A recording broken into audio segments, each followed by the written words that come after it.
Hello and welcome to Honey Badger Radio. I will be your host, and my name is Allison. And with me today is Brian, and I believe we have resolved a great deal of our technical difficulties. So, we shall be bringing you a show where you can hear us even while you're looking at a still of the thing we're responding to. Or you can see the still even while you're listening to us. Something No, like they that. can't. Anyway. No, they can't see the still. They Oh, can't okay, see they it. can't. That's All the, right, it, so- it is not doing as it should be doing. I mean, it's not. It is is behaving doing. exactly in the way it's supposed to be behaving. It is behaving exactly the way it is supposed to be. The technical difficulties is that I am explaining it in a very poor way. But regardless of that, we have a new show for you, Women Liberated, Women Most Affected, in which we respond to some commentary by Tim Poole and Rachel Wilson on the nature of the changes in the workplace and how they've affected women and who is ultimately to blame for that. And again, this is maintaining frame 109 for all of you who are checking that off your list. So, yeah, because there is someone, there's somebody out there. There are collectors. They got the episode 109 still in the plastic. Don't open it up. Don't break the blister pack on that. As soon as you listen to it, loses like 3/4 of its value, guys. So there you go. Maybe that's why most people don't listen to us. Yeah, maybe. Yeah. All right. So before we get into it, please do send your comments at feedthebadger.com/justtip. We get the full benefit of whatever funds you send, and you get the benefit of sending your comment through something other than YouTube's comment thresher system. That's a euphemism. So once again, feedthebadger.com/justtip. I am still working on getting everything ready so that we can do our very first HBR poster run. And Jonathan is also doing it because he's going to be doing the silk screening. I will be doing all of the WooCommerce pressing to make it happen. But that should keep your eyes on feedthebadger.com/support. We should have that out, and you should be able to purchase posters to help support the show. So you get a lovely poster, and we get the ability to continue to bring you this content. So once again, feedthebadger.com/justtip to send us a tip, and feedthebadger.com/support to support the show in the near future. Probably be up by Friday. All right. Shall we just dive into it? Yeah, let's get into it. So this is another clip from the same show we covered. Let's see, Monday? Yesterday was Tuesday. Today's Wednesday. Yeah, on Monday we were going through a clip from Timcast. I think it's Tim Poole's Timcast, and they were discussing women and stuff. And this is another clip that I thought it's actually a little bit meatier. I think this is a meatier clip, a better one that we could be looking at. So let's just get into it from the beginning, and I'm going to play it and just like speak up when you're ready to say something. So here we go. Feminism is you get all the women out of the home and into the workforce. You have twice as many incomes to tax. You have kids that are in daycares and state-run schools where you can give children the values and the history that you want to give them. I don't think the tax thing, the double taxation thing is correct, because if you have singular income homes, the buying power you're taxing is the same. And so it just led to rapid inflation.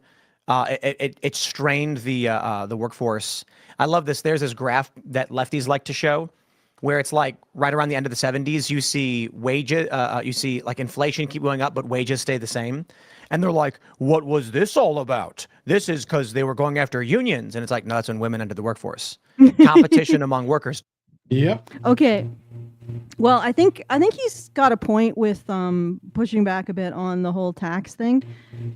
I'm not so sure that inflation really is playing a big role in that they wanted to get. I think when they bring in more of the increase in spending that two incomes, two households creates, I think that's where it lies. It increases the GDP. You know how they'll say that if you break a window, you increase the GDP? Well, if you break a marriage, you increase the GDP significantly. Yeah. So I think that's more of where it comes in. It's not the tax revenue, it's the flow of money. They need to keep a high flow of money, like keep the money whipping around. Because that's what actually gives, I believe, the US dollar and all of the other subsidiary dollars tied to it their actual value. is the sheer volume at which they're used. So if you think about it, if basically what happens is you give other like emerging economies your money in exchange for their goods, if you are able to absorb whatever you send to them, like if you buy, I don't know, if you spend $10 for a sundress, that $10 is going to retain its value to the local economy because a sundress costs $1,000 in the US. That makes sense.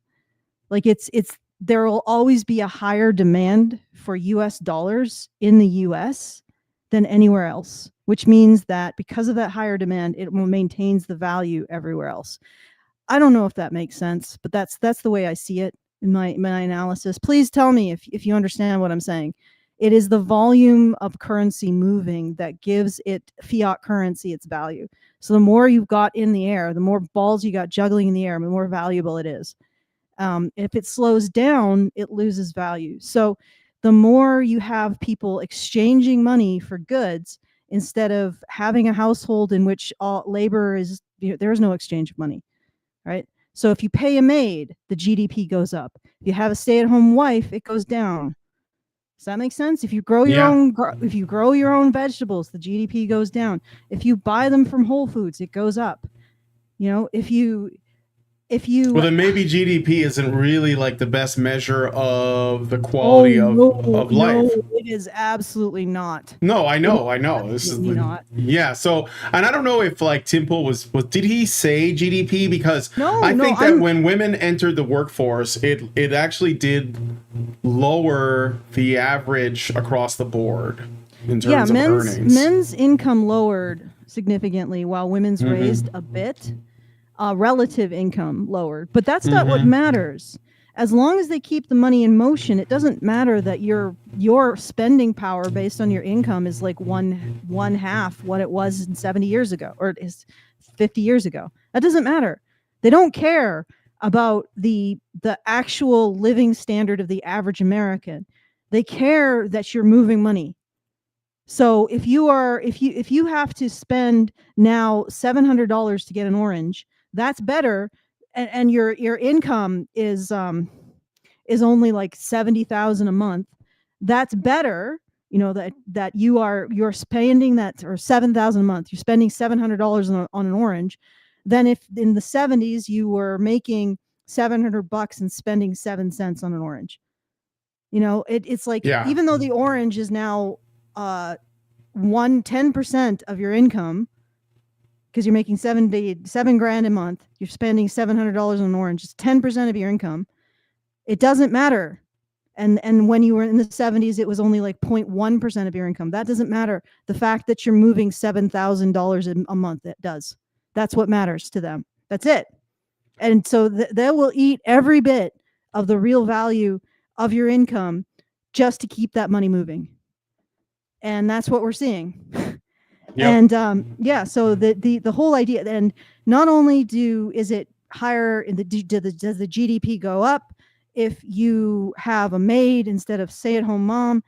The GDP goes up if you have to hire a carpenter instead of getting your husband to do it, right? The GDP goes up if you go to a mechanic instead of your husband fixing your car. So any of these tasks, these specific tasks that women and men were inclined towards, like in the 50s and 60s, men would just generally know a little bit about mechanics, a bit about carpentry, a bit about roofing, a bit about, all of this stuff. And they would bring that expertise, not a complete expertise. You'd still probably want to go and get a carpenter for some things, right? But they would bring that so smaller jobs could get done within the home. And then women would have their own types of expertise that they wanted to get rid of that. So they said, all of that is sexist. Get rid of it. There should be no exchange of goods that doesn't involve the money, the fiat. And then that just increases the GDP. So tax revenue is one thing. I think it's an element, but I think the bigger element is that they are trying to maintain the value of a fiat currency, because the US dollar has done so, and I'm not singling out the US dollar. Someone was like, oh my God, you're always a Canadian complaining about the US. 100%, this applies to all of the currencies that are tied to the US dollar. That includes the Canadian dollar, includes the pound, it includes the euro, all of them. All this 100% includes every single country that parasitizes on the US for its military budget.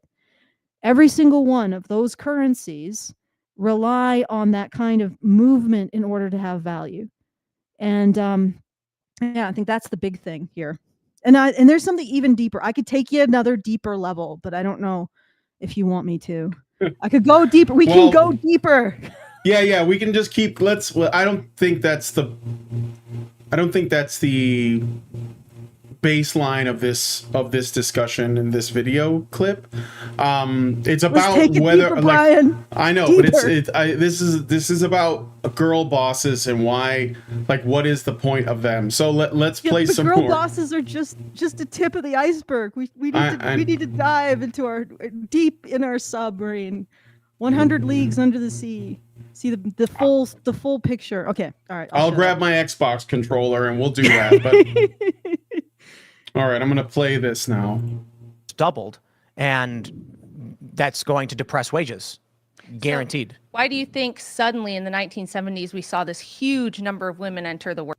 Hold on, Allison, you made a noise. Okay, I'm going to play it again. I gotta mute. Okay. Sorry, guys. No, you don't have to mute. Just like try not to be too squirrely and like. Yeah, try not to be squirrely. Okay. Okay. Let me try not to be me.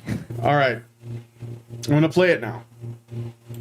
Workforce, like they just organically decided. I'm just going back a little bit so that we can hear her point, because I think it's a good one. Okay. Just guaranteed. So why do you think suddenly in the 1970s we saw this huge number of women enter the workforce? Like they just organically decided they loved careerism, or do you think it had something to do with all the propaganda telling them that you need to have an education and have your own money, because if you don't, you're vulnerable and your husband can abuse you? And but we have to get a bit more reductive, because while what you're saying is absolutely true, where does this come from? And I blame men. Weak men. Men are weak. Men continually grow weak. And an element of what's going on with the feminism, you know, like I'll mention a lot of what we're seeing is really, really bad, like no fault divorce, just basically meant marriage is over. What a surprise! It's like you're okay. Yeah. What a surprise! Go ahead. We're gonna blame men, guys. I blame men. I have a unique and very novel approach to this. I know women are making a lot of really bad choices. And I know women are tearing this country apart. And I know that women are killing their babies. And I know that women are voting for open borders to destroy everything because they're angry at like edgy boys on Twitter. But I think I'm gonna go with blaming men, Bob. I'll take what's behind door number, let's blame men, and let's see what happens. I know up until this point blaming men hasn't worked, but I feel like it's a trick, and actually this time it's gonna work this time. Okay, this time. Oh man. Yeah, this is like the weak I hate that saying now. It's become it's a thought terminating cliche. Strong men create strong systems. Weak men create bad times, and bad times create strong men. And then nowhere are women, because women just don't exist, I guess, except as rewards and measuring sticks to men's actions.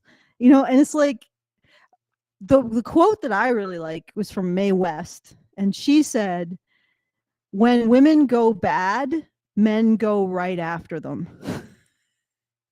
And I think that's more honest to what's happening and what's going on. Yeah, I think that makes more sense. And she was smart. She was a smart lady. Understood human nature, I think. Yes, she did. She understood human nature very well. And to quote the estimable Al Bundy, women understand women and they hate them. I don't want to understand women. Women understand women and they hate them. Yes. Mae West understood women, and she also understood men. And I think we've forgotten a lot of that. And it's unfortunate. And part of the reason why we forget it, because we can't seem to get women to take responsibility for anything. Mm-hmm. Like we're immediately defaulting on women went into the workforce. Who's to blame? Men. How? What part of this is men's fault? The fact they hired women?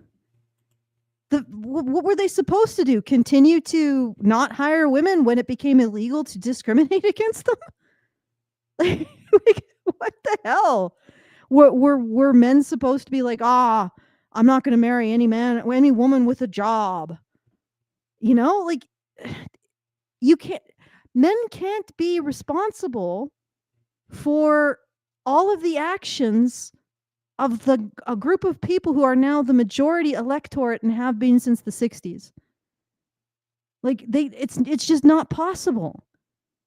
Like, even if you just replaced women with femboys, men still couldn't be responsible for the actions of the femboys, but possibly Tim would be able to see that. Yeah. Possibly in the analysis of agency, femboy ranks higher than woman in his. Sometimes I think he's playing devil's advocate a lot. Like he doesn't want it to turn into, I don't know, like a jerk, like a circle jerk. But at the same time, though, like, I mean, really, like, how long have we been doing this? Yeah, go ahead. I mean, he's had on guys from the, say, red pill space on his show. So I don't want to name names because people get triggered, but like, he's had people on that have made explicitly clear what the problem is in our society with relationships, with marriage, divorce, family, fatherlessness, etc. And it just seems like there's just a hole in his mind right now because he's making this like, I blame men. And it's almost like, well, did you want men to just crack down on women, just crack down on them? Because I mean, like, I'm sure, like, I think that it could get to that point where there will be a class of men that is going to be like, done with the bullshit, we're cracking down, you are now officially oppressed, here are your shackles. But when that happens, the women are going to be like, look, see, this is what men are like. So it's like, you can't win, like, you just have to like hope. But basically the only tool I think that we have at this stage is women shaming women. That's what we got, and I think it's working. I think that it's good, and men just checking out and women basically telling other women to shape up. I think that's what it is. Because like, what's the female version of failure to launch? What is that?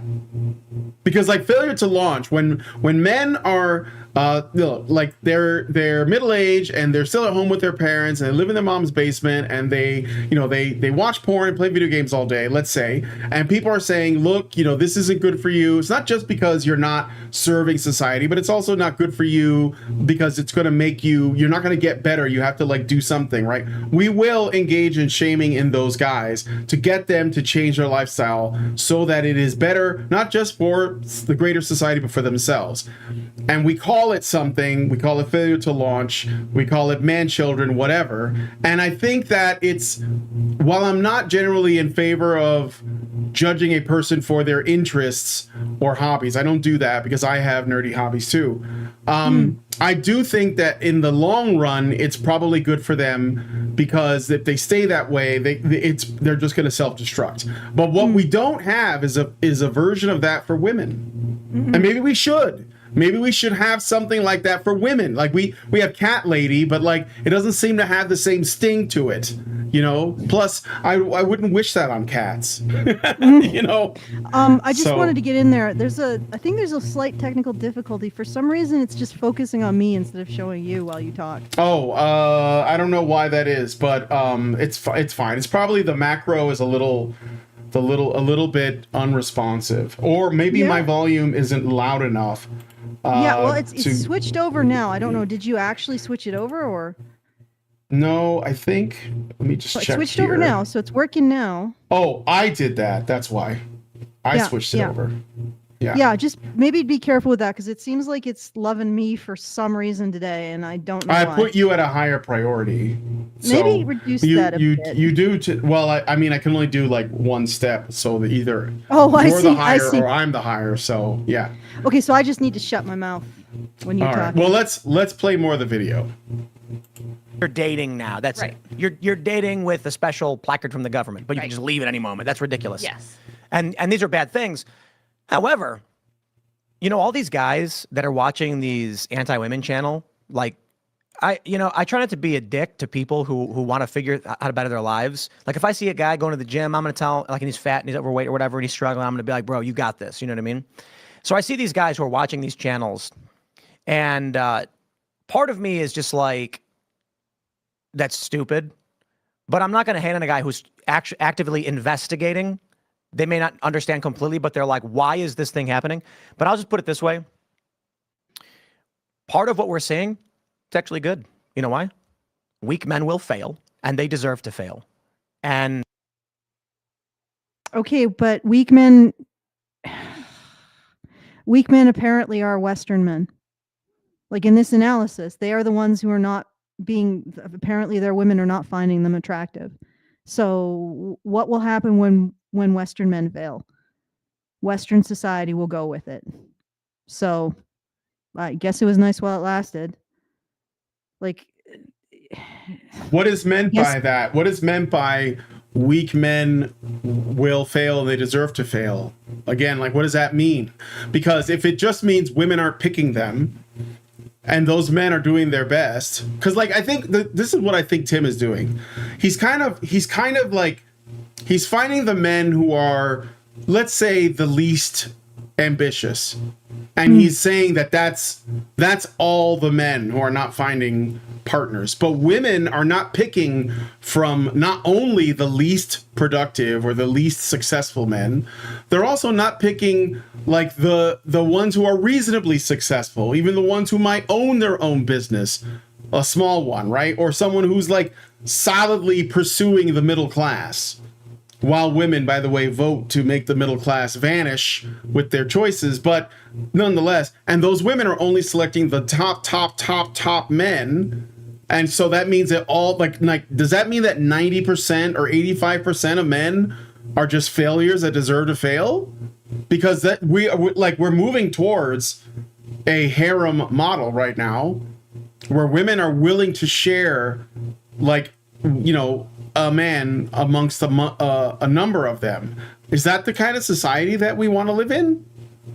Like, can we not say that like women are being unreasonable?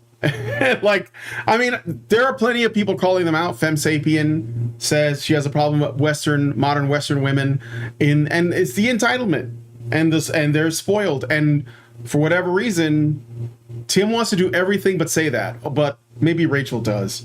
Can't remember. I think she does. Do you want to say something, Allison? I know you're trying to.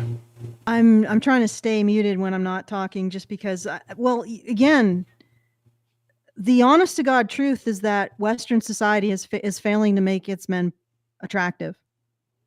I mean, you can say it's because they're weak, but I mean, honestly, how much do men have to overcome? They have to overcome an institutionalized narrative that their existence is a net loss for women, like that they are terrible partners, that women are less happy with them, which is not true. They're actually more happy as married women are more happy than single. But what is the top Quora answer? Oh, single women are more happy, in complete defiance of the actual statistics. So we are actively lying to women about men's worth in partnerships. And he's saying that as a result, women are not choosing men because they've been lied to, honestly, in part. They're not choosing men because they've been told that, they've been told that men are terrible oppressors. And what are they going and dating? They're going and dating who they've been told men are, who they've been told this is masculinity, this is manhood. It's the top 5% that can treat them as disposable, right? Well, that's what they're doing. Like, and it's all as a result of a whole bunch of lies, and men aren't able to combat those lies. And he's saying that makes them weak. Well, really, nothing has changed that much about men. They're now subject to a society-wide narrative that they're a worthless option, and a society-wide lie about men. And women are not selecting men because they have bought into the lie. And it's almost like men have nothing to do with it. They were just trucking along, keeping society running, doing the work, buying their wives a whole bunch of leisure time, which apparently women will never forgive men for in the 50s and 60s. And then suddenly there was this rise of this narrative, this sales pitch about how horrible they were. And then suddenly they're undesirable as partners because women are buying into the sales pitch. At what point does this make men weak? Like, I don't understand that. I don't understand the idea that the weak men are going to lose out when it was not something men did. It was society constructing this narrative. And now the only men who women will consider are men who have all of like the social proof of being desired by other women and are in like the top 10%. That's the only ones that they will allow because they think that men are such a detriment that they have to, they have to pile on all of the other stuff in the other side of the, the scale in order to be worth it. That's really, and we've raised the bar of what men have to be in order to be worth it. And not because the average man is less average than the average woman, but just because we've decided to embrace a society-wide threat narrative about men and lie about their worth as partners. It's just, okay, and I don't know what he means by weak men here. How is this male weakness? I mean, okay, fair enough. Let's lean into the weakness. Let's not hide from it. And I apologize if this gets insulting. Yes, men are less powerful when it comes to creating a social milieu than women. Women set the emotional tenor. This is something that I have noticed constantly, right? Women will dominate informal discussions. They dominate social media. They dominate things based on their sensibilities. They are the dominant sex when it comes to the social atmosphere and also the social perception of the other sex. So they, in some ways, they don't necessarily dominate men's identity, but they dominate the perception of men's identity in the social sphere. So yeah, maybe men are weak because they're up against women who are strong in a particular way. And our society is now revolving around that, like where are the discussions taking place? Twitter. Who dominates Twitter? Women, right? It's no longer in the commons. Yes. Other than right after cat turd is women. It's cat turd, then women. Cat turd, then women. So women sort of dominate Facebook. It's all about these online social media areas, and they are indeed dominated by women.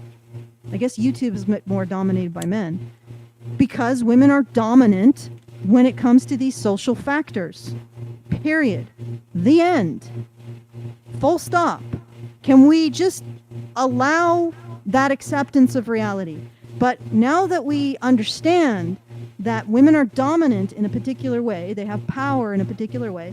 Men's issues advocates have said this, we need women talking about these things because they get heard, and 100% I agree with that. I feel it's unfortunate, but it's true, and I can fight that reality or I can just lean into it.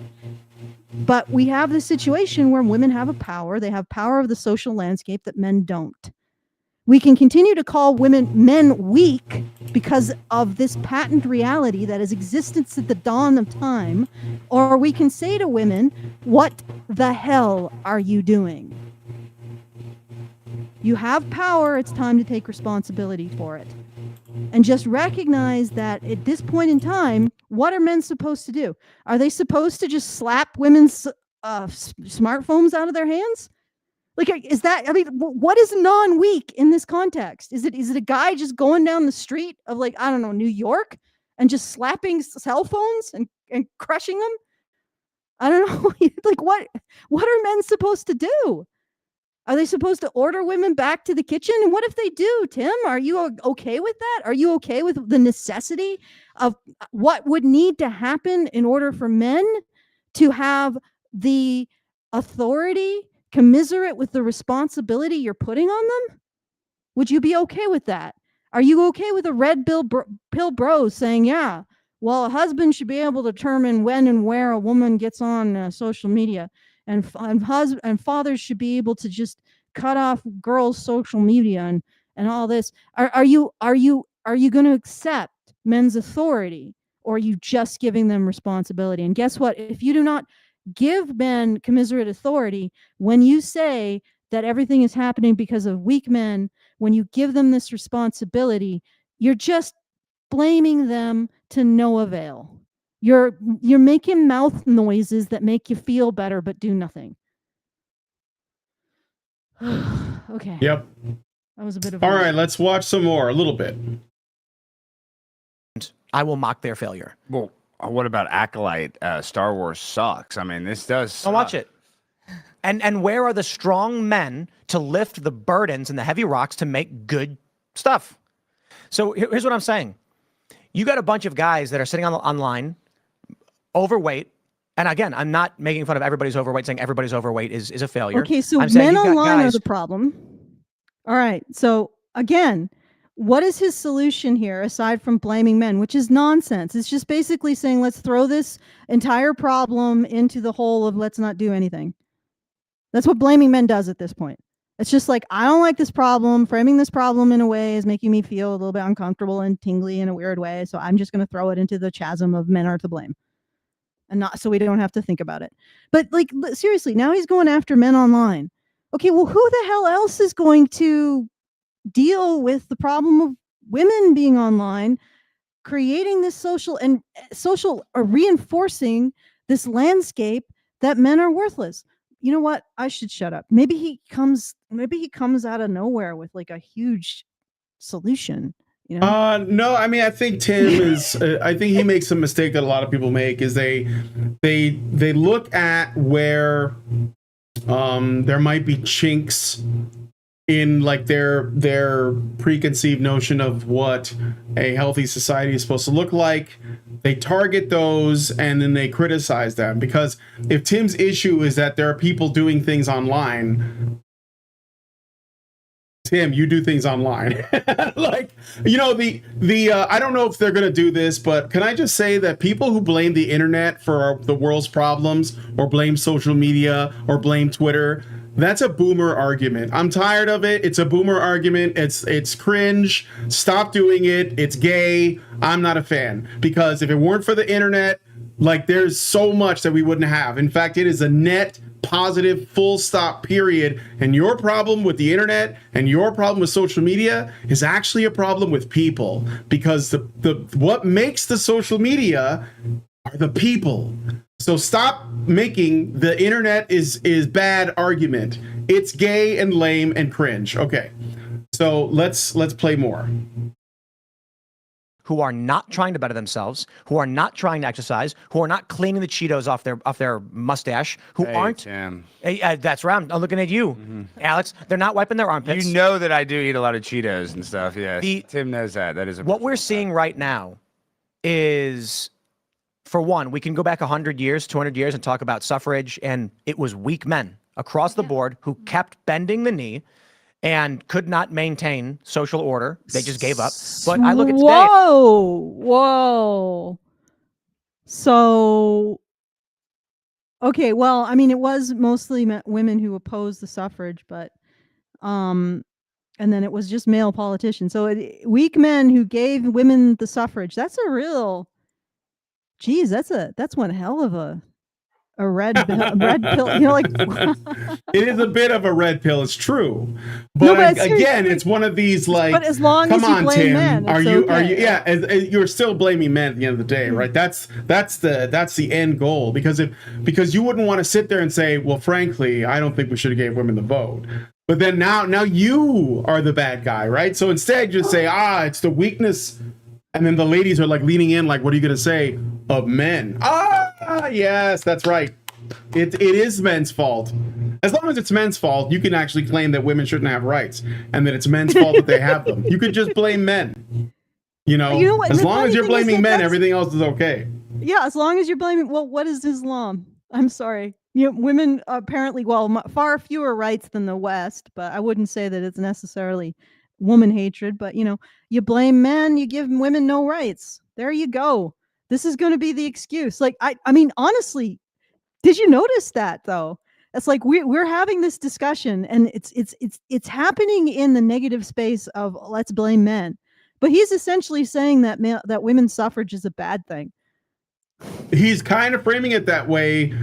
That's probably because he knows that some people like Rachel Wilson would agree with him. But the thing is that it's the framing. The framing is it's still putting it on men. And it's like, yeah, but now that women are in the position where they could say, you know, we should revisit this thing, maybe the idea of universal suffrage, not just women's suffrage, just universal suffrage in general, maybe that's a bad idea, and maybe we should like back off on that, because there are people who don't have like a duty to make a choice that is right for a given nation and vote in a way that is both good for, you know, the nation as a whole, as well as the future generations that will live here.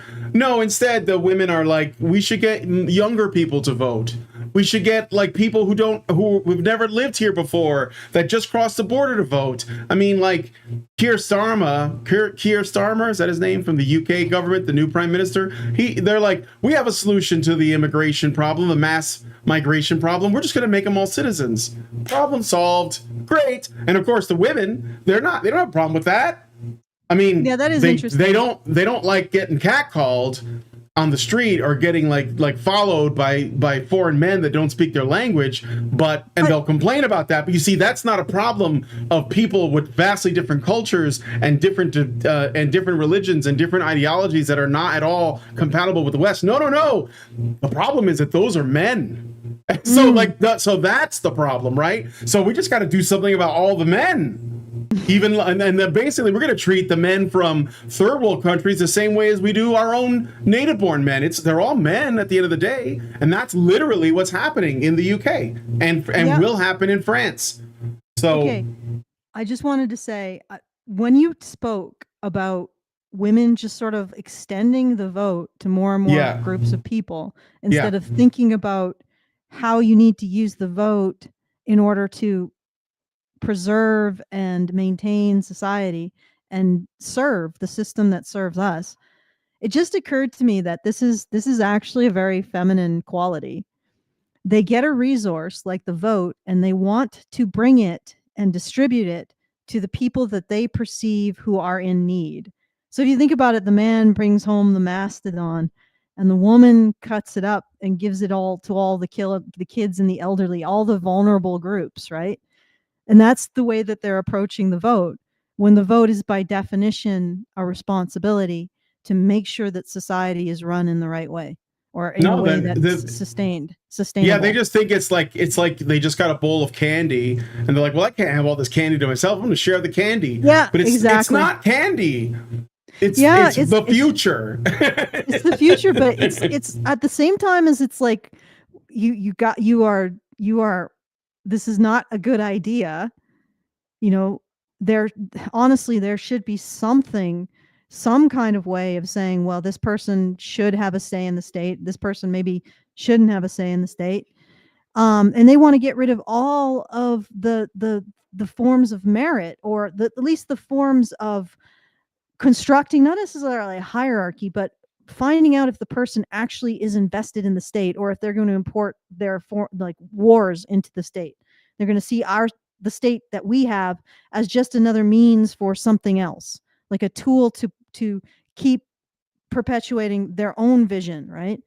Mm-hmm. And we don't have anything like it, but any kind of qualification, any kind of merit, any kind of expectation, any kind of standard that you have to be held to, they want to break it all down. And they want to break it all down because they're thinking in terms of, we need to provide for the kids and the elderly and the vulnerable.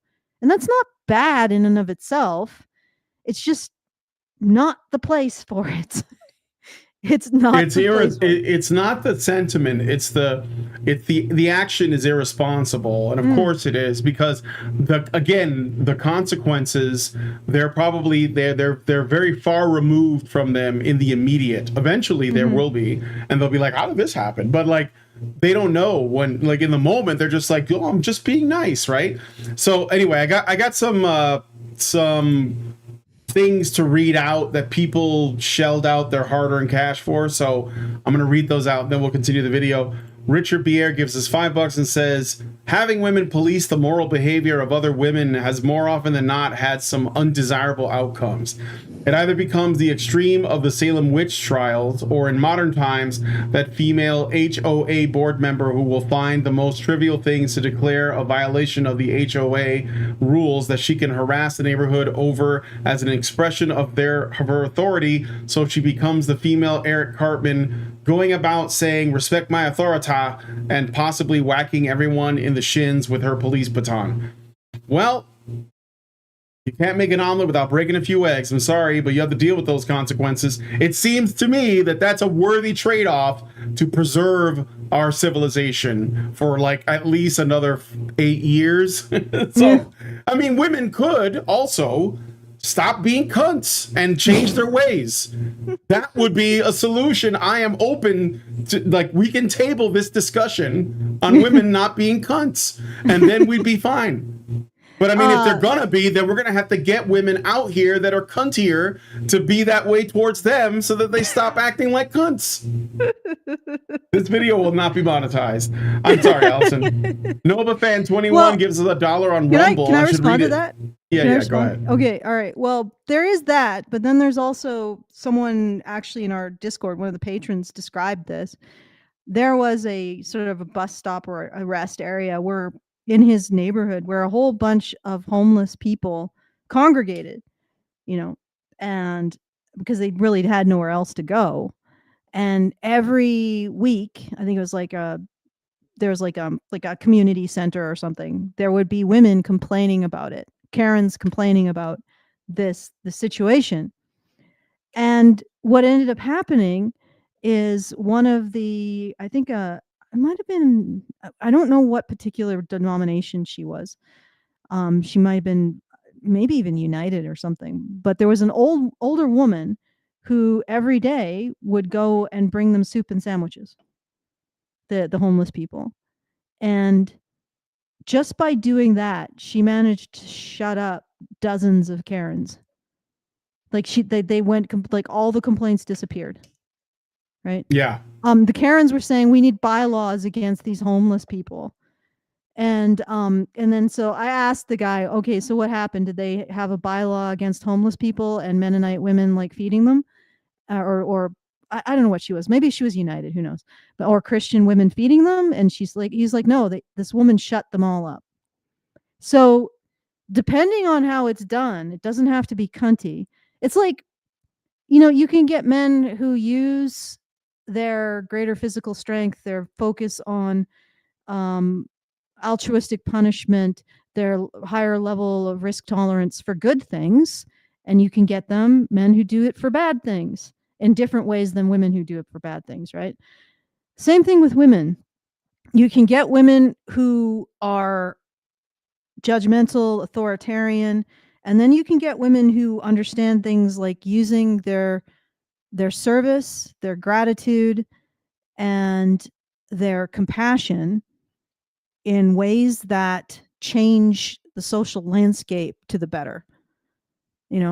So it's just a situation where, yeah, it can be done badly, but I think it's honestly, it's not even a situation where, well, we can't let women do it. It's like women will do it. It will be women who do this, almost invariably. So the question is, do we have the means to make it less of column A cunty and more of column B compassion? And how do we develop that? And constantly blaming men is just basically saying, I'm not going to deal with the problem. So, all right, let's play more of the video. Here we go. And I'm like, well, look, it's interesting. Maybe what's happening needs to happen. This is natural selection. Yeah. A society has emerged because men became weaker and weaker. They could not provide for what women wanted, and they could not provide stability in social order. And okay, but now you the have examples you're saying is men have not controlled women. So what you're saying is men were too weak; they did not control women. Women created this. That's men's fault. Are you prepared to give men the the authority to enact their control? Are you prepared to support men? Like, I mean, I didn't realize that Tim Pool had become an extreme conservative. That Like, I mean, does I'm sound talking like about super, like, I'm talking about super, fundamentalist like, conservative. yeah, That's like, it does, like doesn't he's it? like he's not even like, you know, a sort of a casual Muslim. He's like he's going speed running into like fundamentalist, you know, center of the desert Islam. Jeez. Like, Tim Pool, peace be upon him. yeah, it's, but what are you saying? Are you saying, if you're going to say men are responsible for not establishing these boundaries, are you saying that men should have the authority to do so? Right? Should men claim the authority to, like, this guy, if you think about it, if you look at the negative space that Tim Pool is constructing, he's like a super Andrew Tate. Like, if you think, like, how is this different than I don't think Andrew Tate would even have said that, honestly. I don't. I think I haven't seen anything, so I think he's beyond that. He's beyond that. you understand this when you stop just hearing men are responsible and you start hearing, well, this is the authority that men should have. Because, like, Yeah. just hear it when he's saying these things. Let's keep going. All right, I forgot to read the Rumble rant from before. And you know Nova what? fan. Yeah, I go should ahead. do a shout out. Okay, yeah, Richard. Let me do the Nova fan, because he sent it a while ago. So he gave us $1. Thank you, Nova fan. Says, the only men I blame are the ones who defend evil women's actions when good men try to hold women accountable. I do not blame men for withdrawing from this dysfunctional society. Yeah, I mean, I think Tim could, because I would agree that male weakness exists, and male weakness in positions of authority that bend the knee to women is a problem. But the problem is that Tim is he's blaming the wrong group of men. I think the men who are online that are talking about this stuff, I think they're frustrated and angry, and they have every right to be. I think that people like panicking and getting all like in their feelings when they find that there are men who have negative emotions because of the way they've been treated for like their entire life. I think they need to get a life and grow a spine. Those people, not the men. And maybe the men that you should be calling weak are these male feminists in tremendous positions of power that are basically like saying we should just give everything up. Maybe the men in the United Nations, maybe the men at the World Economic Forum, right? Maybe the men who like run these universities, maybe the men in media positions, maybe the men who you know, like the guy who directed the Ghostbusters remake or something, like those men. I'm gonna say something. All right. Okay. So I've been reading this book. It's called Manhood in the Making. Cultural Concepts of Masculinity. And one of the conclusions of this book is that a critical and almost universal quality of manhood is generosity, right? Big men, like the big men of Papua New Guinea, they're very generous. They are able to coordinate lots of things, to have big generous parties and give things to the people who support them. So a man is seen as being a big man when he's able to give a lot, and he's able to produce a lot and give a lot. And I mean, and that's more like in the economic level. They also have them like a military component, but there's this quality of generosity and sacrifice to manhood throughout the world, right? Now, what Tim Pool is saying is that in our culture, well, first of all, let me frame that before I get into exactly what he's saying. In our cultural concept, rights are seen as things that men give women, rights and freedoms. So if you're going to be a generous man, you give women lots of rights and freedoms. You give women services. You give women all of these things. That's being a big man in our society, is giving women everything they ask for, whether it be freedoms, whether it be welfare, whether it be services, because you know you have this very idea of this of lower class men being brutish, whatever. That's being a big man in our society. So what Tim is saying is that the end result of all of these big men being big men is weakness. And it's like, no, the problem is our conception of what a big man is. In our society, a big man allows his woman to do whatever she wants. A big man is able to fund whatever lifestyle she desires. A big man pays the bill for her 18 friends when she goes out on her birthday. A big man gives women whatever rights they want. A big man steps up and champions all of this female only scholarships and DIE initiatives. A big man advocates for all of the monolithic infant classes that women identify. That's what a big man is in our society. And he's saying that that's weak. Well, but in many ways, women define what generosity is in men. And so, it's like the fact that men are responding to how women have defined what a big man is and what generosity is in men, is that really on men? And the other thing is if he's going to say that a man who is generous in this way is a weak man, what is he saying a strong man is? Is a strong man a man who denies women their rights? Is a strong man a man who takes away welfare? Is a strong man a man who refuses to give women only bursaries and scholarships? Is a strong man a man who squelches all DEI? Is a strong man a man who punches smartphones out of the hands of women in as he goes down New York Street? Is this a strong man? Like, because okay, all right, I'll step off my soapbox because I've said quite a bit. I just want to remind everyone to send your super chows through feedthebadger.com/justtip too, because I know it's hump day and nobody wants to do anything or think. We just all want to sit here in a puddle of inert goo. But please do send those super chows. Feedthebadger.com. Hump day. Hump day. Hump day. Mike. Okay. I got another super chow from Richard Bier for $5.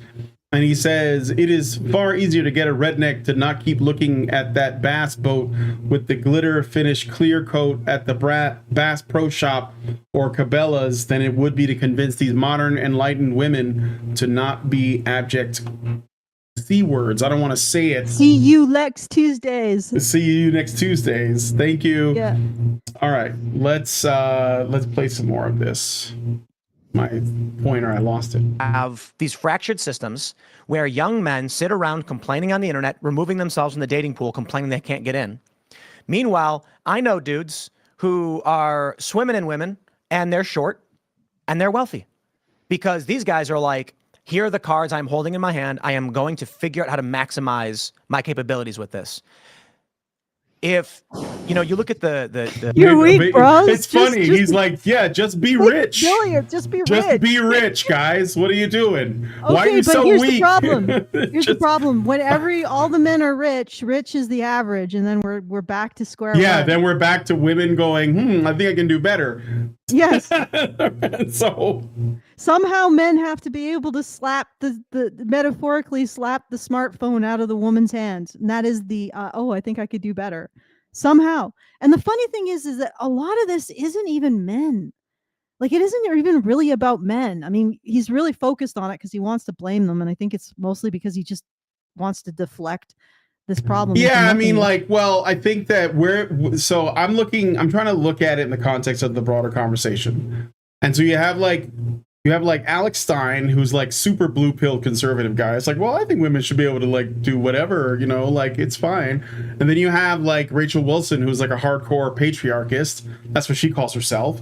So she's like, we need a patriarchy, right? Not the feminist definition, but her definition.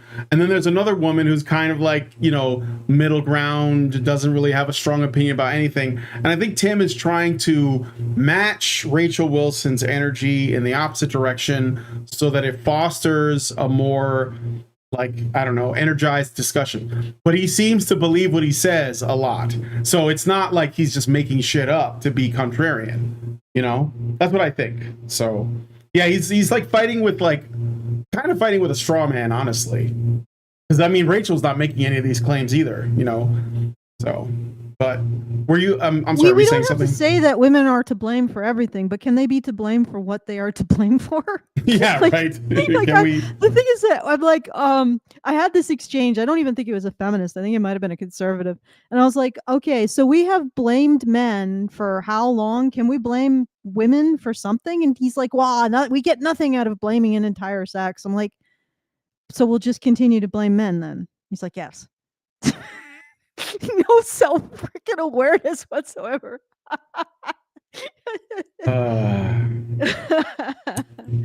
Oh man. All right, I got a super chat. Thank you to. We can't blame the genders. That's why we have to continue to blame men. We can't blame. It's do not that. fair to blame everybody in a gender. That's why we got to continue to blame men. I Yep. swear. I Okay. know. All right. The Chaos 1X gave us $2 and says, women most affected, women most affected. That's right. It's a self-perpetuating cycle. When women are affected, they are in fact affected, which means that they are in due course affected, and it never ends. It's like if you take a slice of bread and you put butter on one side and you wrap it around a cat and you have the butter facing up and the cat's standing and you throw it, it'll spin because cats always land on their feet and buttered bread always lands face down. It'll spin, it'll spin infinitely. This is what the effect of women most affected is. It's a never-ending loop. All right, but anyway, let's play the video. A lot of these channels like to highlight these dating apps where women, they only want the top 20th percentile of attractive men. And so that means 80% of men are just out of the dating pool. And I look at that and I'm like, sucks for you, I guess, dude. I don't know how many times you got to read Jordan Peterson's book to figure out you don't just get to exist and get a woman. Oh, good Lord. Wait, but don't women just get to exist? Well, no, it's the quantity. You know, like 80% of men, and by the way, that plenty of fish thing, that's just the percentage of men that get a date. That's not necessarily the percentage of men that get a relationship. Not that I think they should be doing it on dating sites. All right. So, from my view of history, societies work when they get the most amount of their young men invested in them, usually by getting them prospects in terms of relationships. And when they start to fail is when young men cease to have prospects because they don't have in place what is necessary to have families, to feed their families, etc. So, for example, the economic changes in Rome, in which the average man no longer really had any potential of having his own land and being a farmer, because he was competing against mega farms run by, owned by very, very rich families and basically run by slaves, right? Okay. When that happens, a society starts to deteriorate. So when a society no longer is capable of making the average man attractive to the average woman, it's done for. And what he's saying is that he's just putting the blame on men. He's putting on the blame on men and not putting it on the fact that our system has no longer providing the one thing that keeps a society alive, which is young men's connection to it. And it's like, well, you can say, well, men don't earn it because they're weak and whatever else. But it doesn't matter, because at the end of the day, all of these men are going to eventually have to go somewhere else. Right? They're going to have to go with whatever will make them attractive. Or we won't fix this problem and it'll be the death of the human race. And I mean, yes, I guess to some degree, men have to go out and figure out this new thing that's going to make them attractive. But at the same time is that, blaming men for the destruction of everything that made them attractive. It's like society is, a peacock's tail. Society is, men invest in it because it gives them the peacock's tail, right? That's where they invest in the work of building society because in exchange, they become attractive to women. And our society is ceasing to do that. And eventually it's going to crumble because of that. And we either figure out, once again, how to make men attractive to women as a people, and we can start by getting rid of the nonsense and lies about men. That might be a good place. Like, stop shooting ourselves in the foot. See what falls out then, get rid of the whole men oppress women narrative. And the funny thing is that whole narrative, at its core, at its kernel, is the recognition that men have to bring something to the table. They have to have some power, some ability, some authority, something more than women, or women are not interested in them. And if they're not getting it from the society, then the society is not long for the world. So you can point to all these men who are not living up to the standard, whatever that is, and say, well, you're weak. But how are they supposed to? Like we talked about how if all these men become rich, well, the top 20% remains the top 20%. Women are going after the top 20%, and they're not doing so because the lower 80% is necessarily bad. They're going after the top 20% because that's what all the other women are going after. That's what has the social proof. And that is it's a function of intersectional competition among women. Again, like I said earlier, it doesn't really have anything to do with men, because if we're in a situation where this is a problem with women, right? If Tim was poor or average in terms of his income, he would have the same problem. And the problem is that women want a man who will make her girlfriends jealous. Right? And that is not the average man. And nor would it ever have been the average man, because previous societies kept that in check. They kept the female-female intersexual competition in check. And and women weren't making decisions based on it.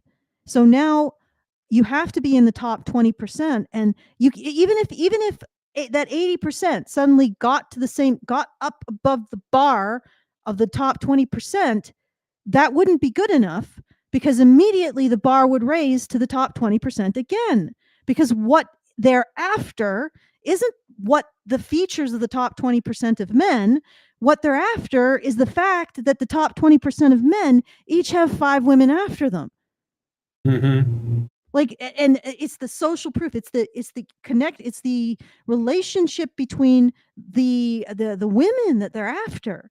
Like, it's the fact that they have other women after them that they're after. Well, how can that ever how is it an average man supposed to do anything in that circumstance? Even if he becomes ripped like Chris Williamson, or no, not Chris. Well, Chris Williamson's pretty ripped. Okay, fair enough. We'll go with that. I made a mistake, but he probably is. He's shredded up like a julienne salad. Like, even if the whole 80% of men that is subpar allegedly got ripped, got money, got the Bugatti, got all of this other shit, and became the same identical to the top 20%, being ripped by Chris Williamson wouldn't be enough. You'd have to be ripped like Chris Helmsworth. You'd have to be as rich as Bill Gates. You'd have to, it just goes up, because again, it is not the objective standard. It is the subjective. How many other women are after this guy that these women are after? And that is always a moving target. And you can't build a society on a moving target like that. So there's nothing men can do. Oh, I hate saying that. Oh God, I feel really bad. No, I mean, it's just that, and the other thing too is I'm saying that having a relationship, you have a relationship, everybody here has relationships, and it's really difficult to say this is not a situation that works, and it's not a situation that men can change, because that means that they can't, many guys are not going to be able to do anything. The only thing we can do is to shame women out of this situation, and we've removed all of the pillars that prevented this kind of toxic intersexual competition, where women now want a partner who makes her friends jealous, want a partner who has 5 women after them, but only is invested in them somehow, because everything is now about women's competition with each other. And honestly, I think that one of the more destructive aspects of this is I think a lot of women would prefer to destroy, like, if they're all going after the top men, those top men have women who are sort of roughly equivalent to their value generally, right? I think a lot of solid sixes actually take some schadenfreude, some delight in ruining the prospective chances of the nines and tens by being a side piece. No. And I mean, there's a dark aspect to it. It's a dark, jealous, competitive aspect to the feminine, and we don't want to talk about it. And how are men, like, in certain aspects of women's sociality and their strength, it's not that men are weak or strong. They're just not playing the game at all. They're not even in the same dimension. Like, they just sort of exist elsewhere. And they don't even see, like, a lot of men don't even see what's going on with women. They don't see it. So it's not that men are strong or weak when it comes to female intersectional competition. It's that they have no effect on it whatsoever except being the objects of it. Yeah. And we got rid of everything that kept it in check. Monogamy, shaming promiscuity, shaming out of wedlock birth, not giving birth control. And we got rid of everything that controlled women's intersectional competition with each other, which incidentally also ruins their relationships with each other. Which is why you see those women. Remember that one girl who was just like, I can't have, and she was at the point of tears when she said this. Remember we were responding to Hannah Cox, and there was this one woman, and she was talking about how she can't be friends with women because they're constantly backstabbing, and everything is about competition and all of this other stuff, and it's all very like passive aggressive and it's toxic. And she was almost at the point of tears. And Hannah Cox would like just called her out as a pick-me because she was not complaining about women in the way that Hannah Cox does. So, I mean, but that's the thing. It ruins women's relationships with each other. And it ruins women's relationships with men. And it's like, and people get less and less happy. And again, it has nothing to do with men's strength or weakness. It's like, I don't know. I'll think of a proper analogy, but let's. I think we follow. So yeah, okay. I got a Super Chow from Greed Endures. I don't know if I missed one from before, and he gives us $10 and says, "Economics is the reason why we have these so-called weak men and their supposed failure to woo the women's and launch a new generation of toxic men children with their men flu. Here, have some rocks to throw at them. Money cannot buy female happiness, but with some hardship, you can sell right next to it or something. Oh, damn, I think your princess just sailed behind the horizon, sir. Hardship some more." All right, thanks. And I will say I don't appreciate Tim's framing of these men as like losers, because like most men have jobs probably, and they may even have jobs that are good enough for them, but they're still not good enough for women. And I think that's important, because like men don't need anything really. They can live on the bare minimum and be happy, but they're not going to attract women. I know a guy goes to my church. He's like huge guy, like 6'6", 6'8". He could be in a football team, just a giant man. And he's a garbage man, and he's alone. He's single. And garbage men make good money, and he's doing well, and he's tall. He's not terrible to look at. He's still pretty young, but you see his job, despite how well it pays, it's not very high status. It's not very glamorous. So he doesn't do well with women. And he's struggling. Like he was like, he didn't confide in me or anything like that, but he did say, I remember asking him, like, "Hey, how you doing? Like, are you having a good day?" And he's like, "I guess I'm a garbage man." Like, that was like his opening line. I was like, "Dude, we need garbage men." Like, well, we'd be standing in filth if it weren't for you. Like, what do you talk? I was like, "Look, your job is really important. I know it doesn't get talked about a lot. It's not something that we celebrate, but dude, like, this is the backbone of our society. Like, can I be really blunt? Yeah, go ahead. Garbage man's job is more important than Tim's. Absolutely. It's more important, and I think to a degree, I would say it's more important than ours, but we are actually advocating for telling that to garbage men. Yeah, So I'm maybe not. advocating for the garbage man. I'm telling you. Yeah. So ultimately, like the concept of what we do is less important. And it will always will be. Like there are certain jobs that are absolutely necessary for the comfort of humanity, and they get no respect. None whatsoever. And they certainly don't get any respect from women unless, you're a woman who does these kinds of things. Then for whatever reason, women who do those kinds of things tend to respect men who do them too. But yeah, it's okay. Yeah. Let's we're all right. Let's play more of the video. Yeah, we're lagging, friends. Yeah, we're lagging a bit. Okay, I'm gonna play it now. Like, there was one I was watching. I'm gonna shout him out, Homath, because credit goes to him, despite the fact I'm being right. I like his work. That's what I'm saying. He shows the 10 through 1 men and women, and how women go up. A woman who is a 1 wants a man who's a 4. Right. And I'm like, well, first of all, I don't think a woman who's a 1 is getting anybody.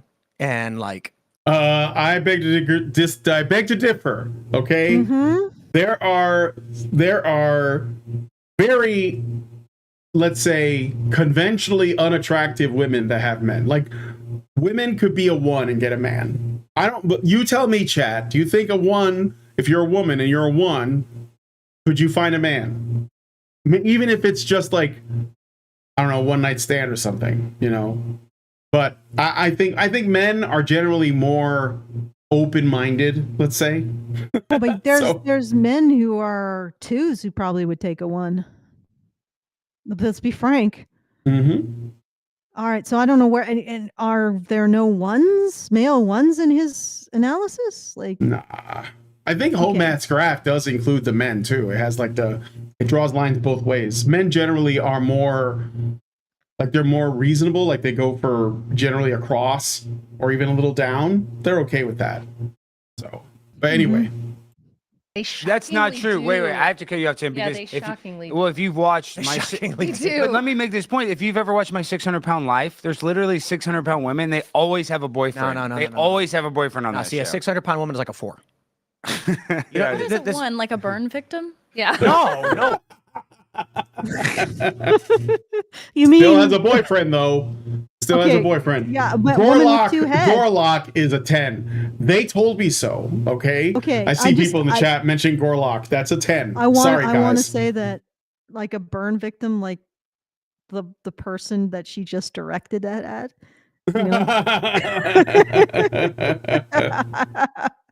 I love the look of utter skepticism and annoyance on her face. I don't know this woman, but I wish to know more of what she has to say. What did she have anything sensible to say? She doesn't really have a strong position on much of anything. I think she's like an accidental influencer. Okay. I don't know, but I'll play more of the video. Sure. Burn victims can be 9s. For real? Like, being subjected to a horrific accident doesn't reduce your value. Yeah, I know. How much do they spend discussing this retarded element of I think they get past it pretty quick. Okay, all right. I think they get past it pretty quick. I'll shut up. Let them get past it. All right. Wise, like, yeah, we're talking about looks, aren't we? Are we? We do the No. How do you rate? Oh, you're doing Dating- total dating- value. Okay. Yeah, total marketing, Okay. total dating value. So women have babies. Mm-hmm. That means it's very, very hard to be a 1 woman.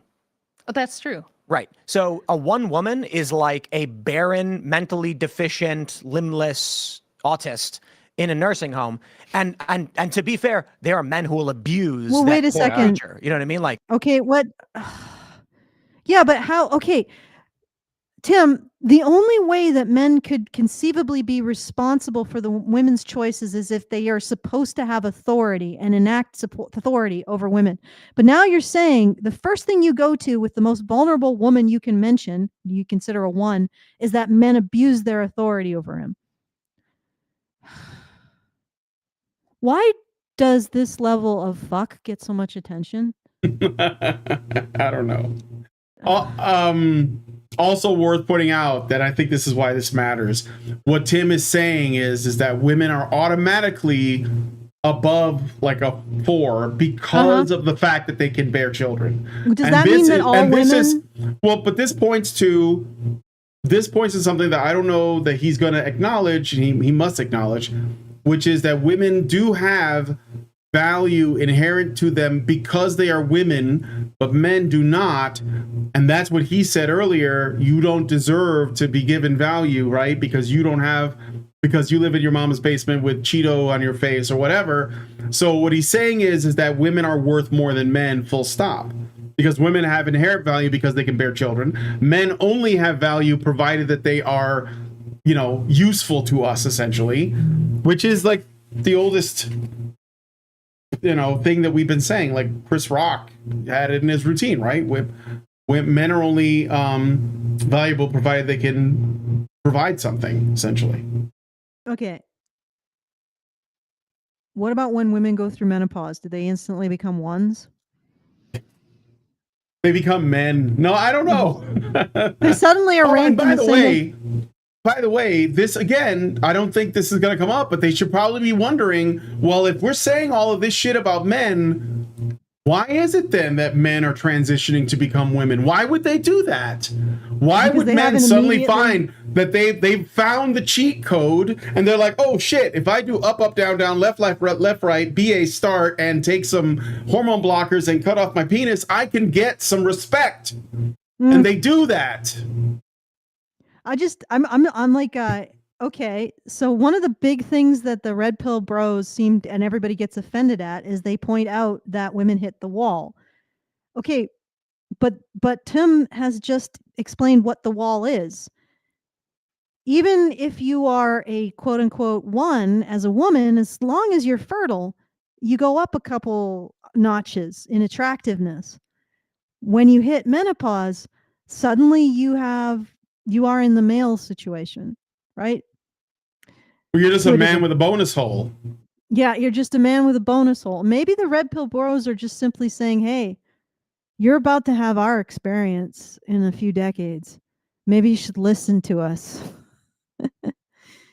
Okay, but I'm guessing Tim Pool would reject that. And I honestly, I think his characterization of men, what was he saying? He's men watching women, hating women or something? Men who hate women watching watching women get dunked on or something like that. They don't hate women, by the way. Yeah, but the thing is that they're dunking on stupid people. That's always going to be funny. Who happen to be women. And who are stupid in a particularly feminine way. So, like, are you saying that people, and not just that, like a lot of them choose to be stupid. I'm not talking about dunking on people who are, like Down syndrome people who are making the most of their God-given gifts. These women are not making the most of their brains. Down syndrome people are living their best life all the time. Yeah, they're if these women had the same devotion to doing as much as they could as somebody with Down syndrome, they would be a hell of a lot smarter.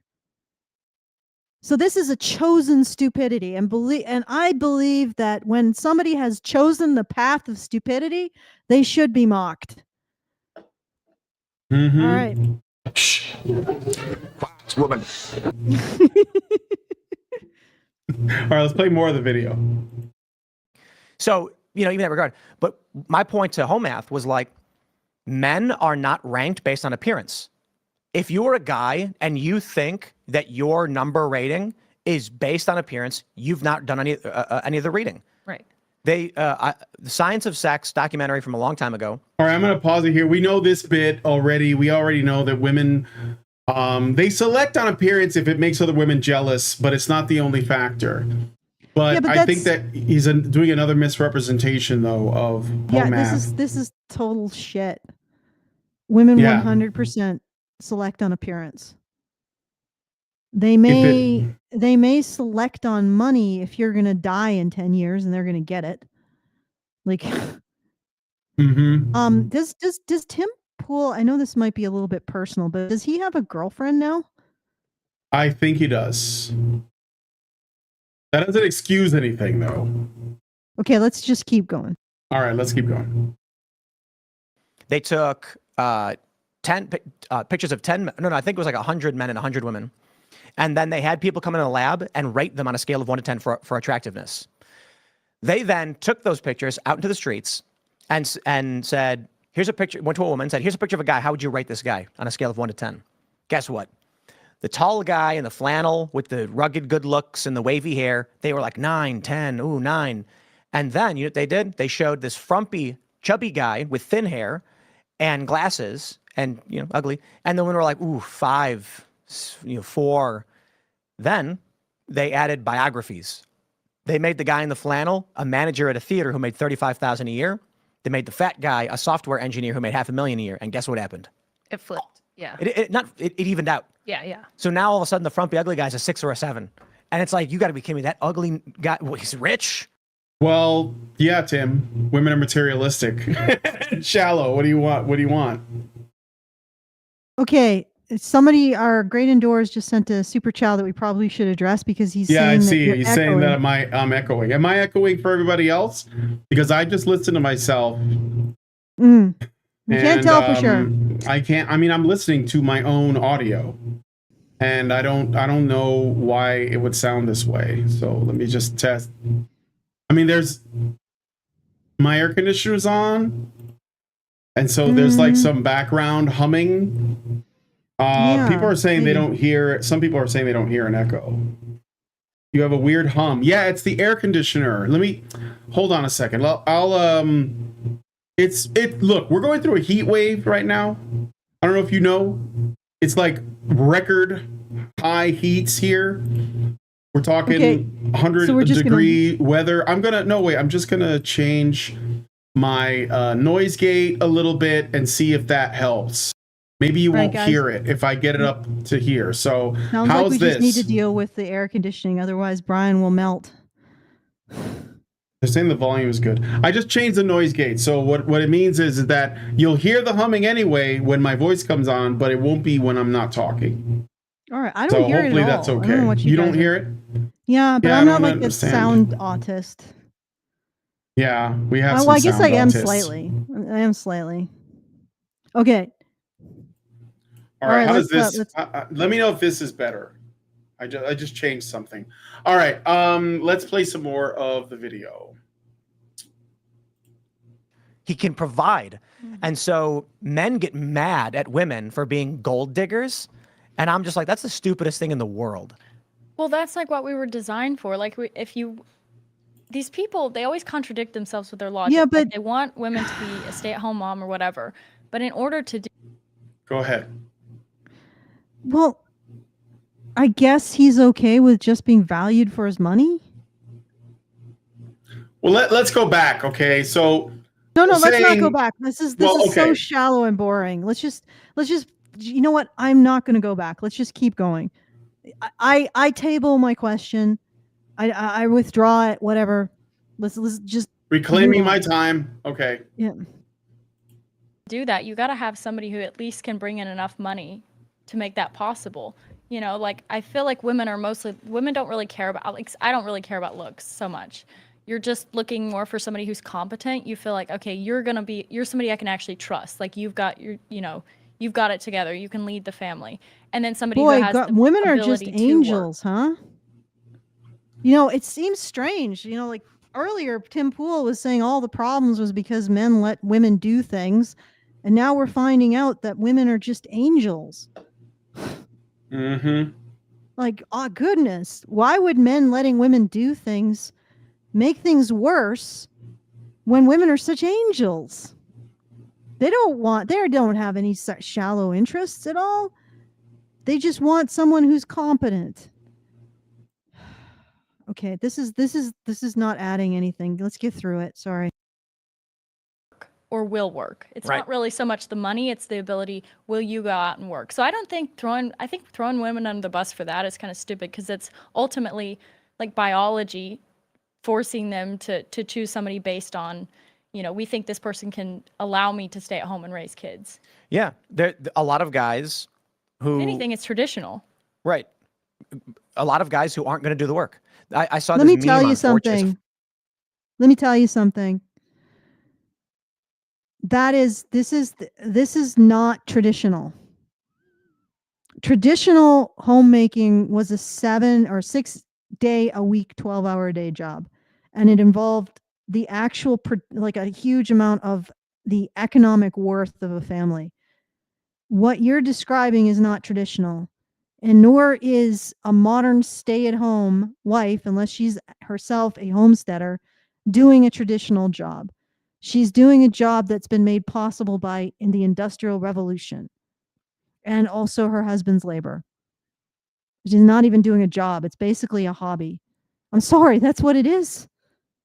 And like this whole idea of men being totally and completely valued for their material goods is also very new, because women were expected to bring a dowry. They were expected to bring marketable skills to the relationship. We've only had this strange notion of a woman's being like basically not even a princess, because a princess still had to bring something. She had to bring relations, diplomacy, some kind of skill. But we've only had this idea that women bring nothing but their wombs to a relationship. It's only been around since the 50s. Like our ancestors would look at this like, what? The woman brings nothing to the marriage? Okay. So she doesn't even have the skills of a duchess? She just is a big zero? They would be baffled by that. And she would have no marriage prospects. Like, this is the funny thing. They're talking about, oh, tradition, women wombs, they're all +1. No, these women with no marriage these would be women with no marriage prospects. The women today, if we sent them back in time, would be women with no marriage prospects. They'd have to go get an apprenticeship as like a metalsmith or something, like a pewter smith. Like, and everybody's like, oh, but it's tradition. This isn't traditional. Okay. And that, like, the traditional that people are talking about is not traditional. This is not traditional. It is a construct from Hollywood and advertising from the 50s. This idea that men's generosity, that the way that they express it is by giving women incredible leisure time, that itself is a very new concept. It's only like 3 generations old. Before then, our traditional ancestors would be like, bitch, please work. Go plow the field. Go slop the hogs. Go make some cloth. You know, go invade Brittany. Shut up and do something. Because you're not sitting on your ass. You're a big fat fucking zero, lady. Okay, let's keep going. All right. Let me know how this sounds, okay? I just changed some settings around. So, all right, playing the video. A viral 4chan meme, green text memes, if you've ever seen them. And it was a picture of that, what was it, Hamish and Andy, I think the comedians were, I'm not sure. But you remember that one, Alex, where they're like, are we the baddies? Yeah, the of Nazis? course, yeah. And it was that picture. And then he's like, my friend came and started complaining about this girl. He started saying, like, you know, she has been like, she's like a gold digger. She's snooty. She's elitist. He asked her out and she refused. And she decided to date some loser guy. And then he was like, oh, wow. He's like, yeah, I hear that a lot. So he says, I decided to look up who this guy was. And he's like, he's an athlete. He's fit. He's 6 feet tall. He works at a charity helping children. And then he was like, my friend is obese, lazy, doesn't want to go to work, won't wash himself. And he was like, I think we're the bad guys. Like, yeah. What? Like, how is he supposed to change to 6 foot tall or athletics? Because athletics has also got a genetic component too. I mean, right, also, well, what's the use in bringing up like the most extreme examples? Like the average guy, again, that is not attractive to the average girl, has a job, probably drives a car, probably can afford to like sustain himself, probably bathes, like probably does all of those basic things, and he's still alone. So like, why are we like choosing the worst examples and saying this is what's wrong with men instead of looking at what the overwhelming majority of men are doing, like keeping things running and saying, gosh, women sure have high standards. Like that's where the disconnect is at, dude. Garbage men can't find women. Guys who work in sewers can't find women. Guys who like, And Brian means they- garbage men, as in the ones who pick up your trash, Tim. yeah, Like not like the guys who garbage men. pave the roads, like the guys who work on the railroad, like the guys who drive the buses. Like I mean, like regular guys. They work in retail. They work at Home Depot. They work at GameStop. Whatever. We're not. You're like using this extreme example, and even then, I would table the question. Okay, why have those men turned out that way? Where did they get? Like, where do men model their behavior when it comes to what their good decisions or bad decisions? Okay, who influenced that man's life to put him in that position? Like, I'm not saying it's not his fault. I'm saying, but these things don't happen in a vacuum, right? So, like, what happened to that guy? What's his story? Did he know his father? Did he have siblings? Was his mother supportive? Was she overbearing? Was she devouring? Was she abusive? Like, what happened? You know what I'm saying? What happened? Like, it's not just like, why are they losers? I mean, like, this is like the oldest. But the other thing is that he's even explaining in his own analysis, like, Tim, are all of the men who are like 1 to 4, while all women start at 4, like, are they losers because of why? Because they just don't have a womb? Like, so you're already, like, he's already starting women at 4, basically. So women, every single woman is a 4 at the bare minimum. Bare minimum. Every woman is a 4. So all the men who are 4 or lower, are they just automatically losers? Why? Because they're unattractive? Like, he's already saying that just by existing, women deserve better than the average man. And then he's saying, well, the average man isn't living up. Well, the average man is average, right? Like, what else is he supposed to be? What else? And what are those 4 or under supposed to do? Are they just weak men? Like, should we have another freaking war and just throw them into a meat grinder? Yeah. This is just like, it's, I mean, he's basically saying that, I mean, he doesn't even need to use this extreme example. He can just use his own thing that he said, because he's categorized every woman as a 4 or above, basically. And there's a good portion of men who are 4 or less, who are have completely no prospects. And he's saying, well, get better, right? Yeah, but once they get up to the average, I mean, then the average goes up again. And the problem with the average man is not what he is, what he's earning, what he looks like, how athletic he is, or whether or not he's exercises or slim. The problem with the average man is that he's average. And you can't change that. Nobody can change that. The problem with average men is that they are average.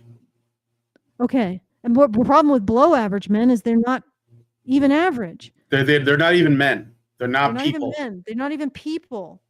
And this is infuriating. Like, he even recognizes that dynamic exists. You know, and the thing is that a woman, okay, so because women are automatically 4 and above, they're always going to want to have men who are even more higher. They're going to look at an average man as being a 1. So, anyway, let's keep going. All right. Evolutionary biology and psychology. Women want to find a guy who's going to protect them from. Yeah, that noise gate is really weird, because I can really hear like a ver now. I'm sorry. I'm out to. I don't know. It's just hot. I don't know what to tell you. Okay, all right. We're just gonna have to deal with it, folks. I'm sorry. Okay. I'm gonna hit play now. From a bear. Are you that guy? Well, what? Go back. Now we can go back. What was that a reference to the bear meme? Let's listen to it again. I don't think we have the full context. No. Women want to find a guy who's going to protect them from a bear. Are you that guy? Well, I think the problem we have now is that's great. Well, yeah, I mean, he has guns, so he probably could. But again, there is an honestly, expectation is of male this sacrifice there, right? is this an analysis of the dating situation, or is this Tim Pool alpha on top of all reproductive hierarchies? Like The Big Lobster. the big, yeah. Is this lobstering or is this discussion? All right. Okay. Let's play some more. I think the problem we have now is that's great if women do have, like Lily said, the intention of being moms, having kids, and they want a man to provide because they're going to have a family. But the issue we've run into now is that that's not what most women want to do. The average woman is having like 1.6 children now. The average first age they have a baby is like 30 or 31. What's the average body count, Rachel? You probably know. Oh, it varies so much depending on what surveys you look at. It could be like, some of them say like 8, some of them say a lot higher. I think it's probably higher because It's higher. They're all they lying. lie. Yeah. They They're all lie. lying. We all know that they lie. So I don't know about the body count, but it's just like, if women wanted those things from men because for the purpose of having a family, I think that's fine. But sadly, they don't seem to want to do that. So now or they wait until they're like 35 and they're like, well, now I want to have a child. And as a result, the United States for the first time has a rising maternal mortality rate due to the advanced age of first pregnancy and pregnancies in general. So it's like, we're kind of at this Is weird that the only impasse thing, though? where Is that the only reason why maternal mortality is going up? Okay, I think we're skirting one of the untouchable subjects. So Oh yeah, I think I know. I was wondering if that's what you were going with that, but yeah. but So let's just keep skirting. Okay. yeah, we'll just keep skirting. But I will say at least Rachel mentions that women are a part of the problem here, because Tim is like, why aren't you're not getting all these, these trad women that are going to make you all these babies because you're not living up. And Rachel's like, yeah, but women aren't exactly being that way. They're kind of garbage right now. They're the kind of garbage but they're also garbage that they don't want garbage men dealing with. So like we're talking about like multiple degrees removed from trash, so much trash that the trash men are not allowed to touch it. So anyway, let's play some more. if women want men for resources, but you're also a career boss babe who has her own money and you got your own bag and you don't need a man for anything, then you can see why dating isn't working for people. We should teach the history of Sparta in our home schools. Or just watch the movie Idiocracy. Everybody's seen. Have you seen that movie? Well, of course. At the very beginning, why everybody's getting stupid? Why Because all the did he idiots. even address that? Address what? Well, did he even address what she said? He's just like, oh, let's teach Sparta. Well, I think he's going to explain that. He goes into the Spartans. So you might take some. It's a bit Rome adjacent. So maybe this will like get your fire going. But they do talk a little bit about. Well, I know, but this is a good chance for you to refute the Spartans. So, all right, let's play it. And I mean, Alex Stein is so like basic, mid-wit levels. I mean, yeah, he is really. But we'll after he's done. Just having babies, and then the people that are smart and that don't want to waste their money only have one baby, and that's literally what's happening in society today.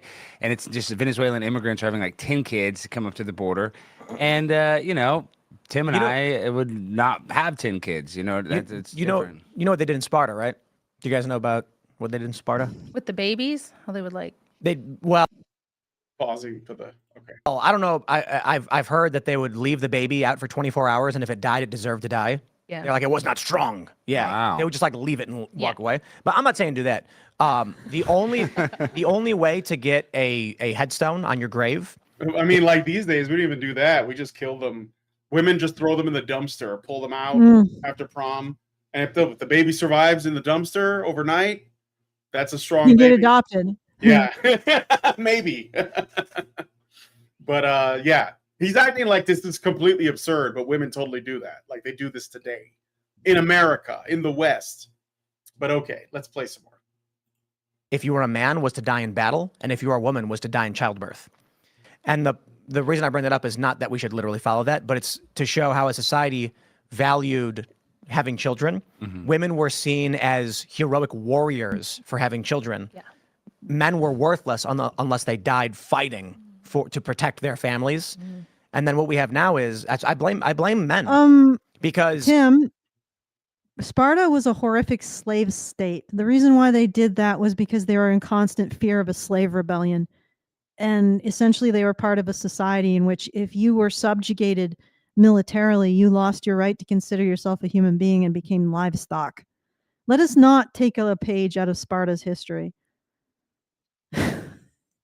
We don't want to go back there. Yeah. Yeah. I But- think I but want to I'm watch sure- 300 after this, though, just because it's funny. Okay, let's listen. All right. I think you said this last time you were on the show that equality. You said something like equality is the choice of men. If at any point men decided, would you elaborate on that? Yeah, because men have the monopoly on force. Any notion of women's rights is going to have to be enforced by men. So any illusion we have that women have rights is men saying, yes, we'll go ahead and enforce those rights for you. And you're right. I mean, if you read my book, it was like progressive era industrialist men who tend to be like your beta type of Gay guys. men is what you're trying to say. Are you Well, they telling me that they those tend to men- be so like So the richest men on earth created this situation and they were weak, but also the men who weren't able to oppose the richest men on earth were also weak. What the hell were they supposed to do? Like, yeah, and the thing is that it's a big man thing. It's the whole idea that manhood is defined by generosity. Those rich industrialists wanted to feel like big men, so they gave women all rights and welfare and all this other stuff. Like they gave women stuff. That's the problem is in how we define masculinity in terms of generosity towards women. But that is something that's so baked in, like it's every culture that does that defines men in terms of sacrifice and generosity. Well, I guess we can challenge that, but we don't do it by continuing to define men in terms of generosity and strength. Like we have to figure something else out. Okay, let's Yeah. keep going. And also right, I would take issue. I think that women have a social power. It's not just that men give things to women. It's that men there's an element to men where there's an instinct to do so, and I think it does have to do with like the whole giving birth thing. There's an instinct to provide for women because we have that extended period of vulnerability that women have, and if men didn't have that instinct, we wouldn't have survived. So I think there is an instinct to give crap to women.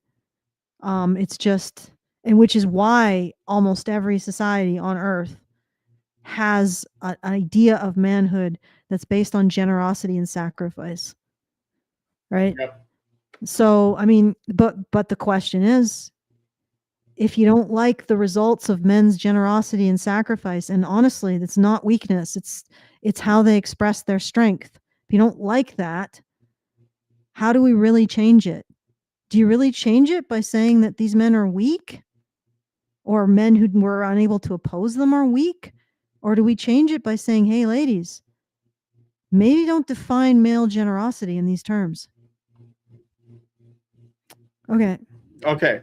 We got a couple super chows. You want to read those? You want me to read them? Yeah. Why not? I'll put them on the screen. Richard Bier gave us $5. Do you have it in Okay. front of you, or do you want me to just do it? I can do it. I can do it. Richard Bier gives us $5. Finding a relationship partner at Home Depot is a myth. There was that TikTok girl who was handing out her relationship resume at a Home Depot and didn't gain any traction. There are more TikTok videos of women going into a Home Depot looking for a potential husband and coming up dry. So the husband material isn't even on the employee payroll there. Then we got Oh. one from Great Indoors. Great Indoors. Tim, $10. Tim, don't try to figure out women. Bears figured out women and they eat them with fava beans and a nice Chianti. Okay, that was good. All right, let's play some more. Yeah, let's get this over with. We're almost done. We're almost done.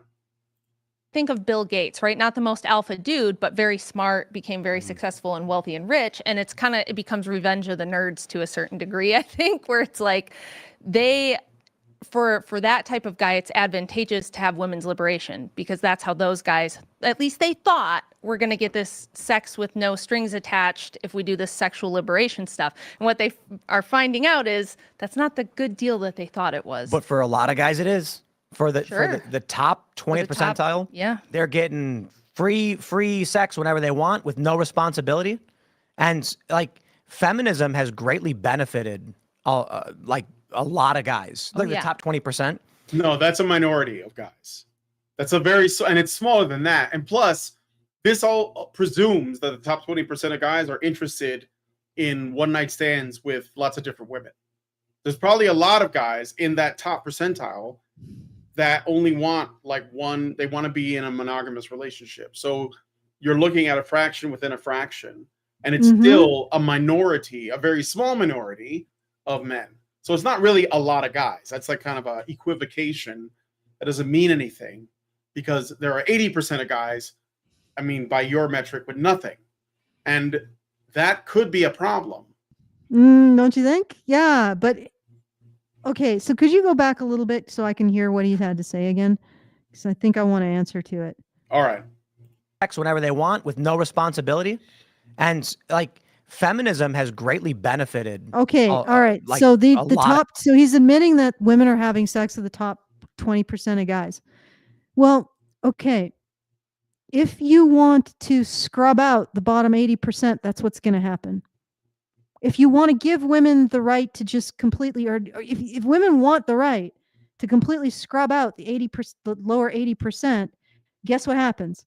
The top 20%, or at least the part of the top 20% that's willing to live that way, is going to get a lot of sex, and you all are going to be competing over them. The end.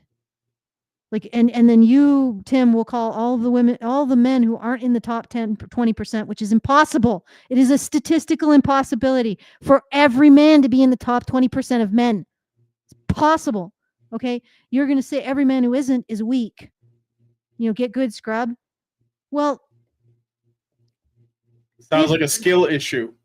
yeah, but this is, do you get what I'm saying? It's like, Yeah. It's just, there's something wrong with this logic. It's flawed. It's deeply flawed, and I'm trying to put my finger on it. Okay, keep going. All right. guys, like the yeah. top 20%.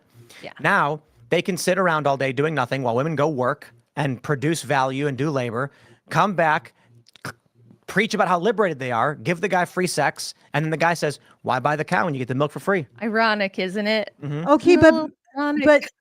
but this is the thing. Like, if you want only the top 20, if you want to make a situation where women are selecting out the lower 80%, then they're left with the top 20%, which means like they're not going to get relationships. Like, literally, this situation means women are not going to get relationships, period.